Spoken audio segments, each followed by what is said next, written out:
దేవా మా ప్రార్థన వినవా, ఆవేదన ఆలకించవా.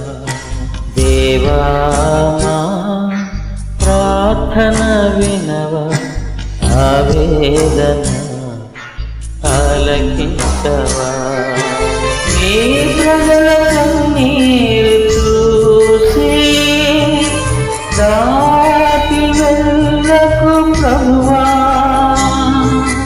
మా దేశ క్షేమము చూసే ఆశ్రయమైన దేవుడవు. దేవా మా ప్రార్థన వినవా, ఆవేదన ఆలకించవా.